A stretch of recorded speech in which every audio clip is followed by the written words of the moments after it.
Comment prévenir les risques liés à la ménopause grâce à l'alimentation? L'alimentation peut-elle nous éviter les désagréments liés à la ménopause? Bonjour, je suis Marthe Rico et à travers cette chaîne, j'enseigne à utiliser les aliments de tous les jours pour soutenir les fonctions de chaque organe. Des outils simples et concrets sont à votre disposition pour prévenir les désagréments du quotidien et dans cette vidéo, on va parler en particulier de comment éviter les inconvénients de la ménopause à travers l'alimentation de tous les jours. Comment s'orienter dans le choix des recettes et des menus courants pour profiter d'une vie débordante d'énergie sans les inconvénients liés à la ménopause. Le profil hormonal de la femme, contrairement à celui de l'homme qui reste assez stable tout au long de sa vie, le profil hormonal de la femme change plusieurs fois. Ces changements lui permettent de continuer l'espèce.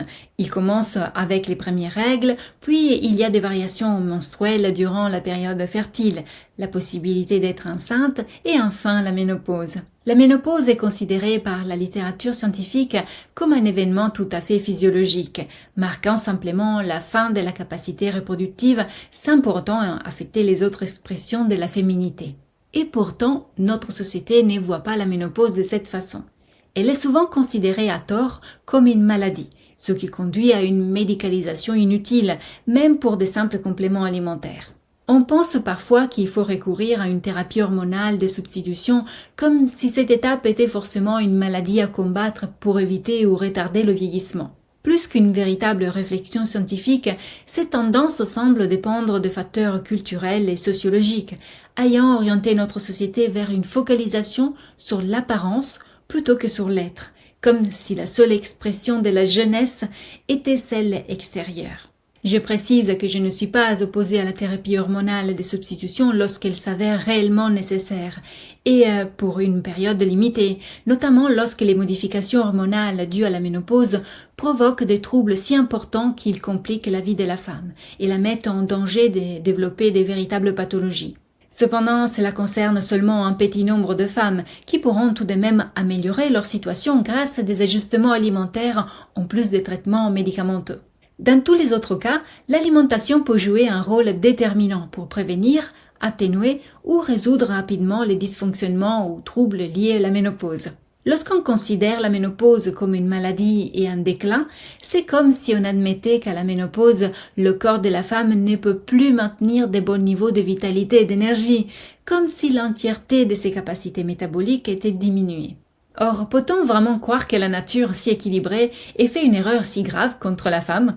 Nous pouvons aussi constater que la ménopause peut avoir un, voire plusieurs avantages, comme par exemple les économies d'énergie et de nutriments, car la reproduction demande beaucoup d'efforts et d'énergie. En effet, la perte menstruelle de sang lors des règles, que l'organisme doit compenser, la baisse des minéraux et des nutriments disponibles pour les organes, ainsi que la fatigue cardiaque et rénale qui implique 9 mois de grossesse, font de ces événements des caractéristiques propres à la jeunesse. Une fois que la période de vie fertile s'arrête, les organes et l'ensemble de nos ressources sont davantage disponibles pour accomplir les autres activités de la vie, à condition d'être en bonne santé évidemment. Bien sûr, la prévention est souvent évoquée, mais hélas, souvent on se limite à des recommandations générales qui ne tiennent pas compte des spécificités de chaque femme. Étudier la constitution de chaque personne et évaluer son état métabolique peut orienter vers une alimentation à la fois préventive et réparatrice. Les troubles liés au changement hormonal féminin sont prévisibles et pourraient donc, en théorie, être encadrés par des protocoles. Néanmoins, d'un point de vue nutritionnel, il faut faire attention à ne pas tomber dans une généralisation excessive. Je précise, établir un programme alimentaire standard pour la période de la ménopause n'a pas de sens si l'on ne prend pas en compte l'ensemble des facteurs caractérisant la vie de chaque femme. Son mode de vie, son lieu de résidence, les saisons, voire le moment de la journée de chaque repas, qu'il s'agisse du déjeuner, du dîner ou de petit déjeuner. Il faut également considérer les habitudes alimentaires influencées par la culture et la société, ainsi que les différences liées aux diverses typologies humaines dont Hippocrate parlait déjà à son époque. Très prochainement, je vous parlerai très en détail de ces typologies et de comment elles peuvent nous guider dans nos choix alimentaires. Abonnez-vous à cette chaîne pour ne rien manquer.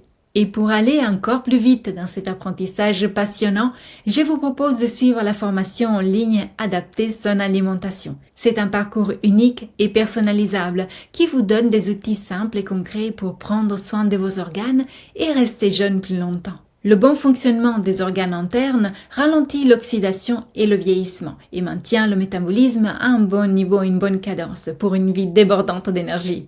Pour connaître les détails de cette formation incroyable, suivez le lien juste en dessous de cette vidéo. Je vous dis à demain pour une nouvelle vidéo et d'ici là, souvenez-vous qu'il est toujours le bon moment de prendre soin de soi et de son assiette.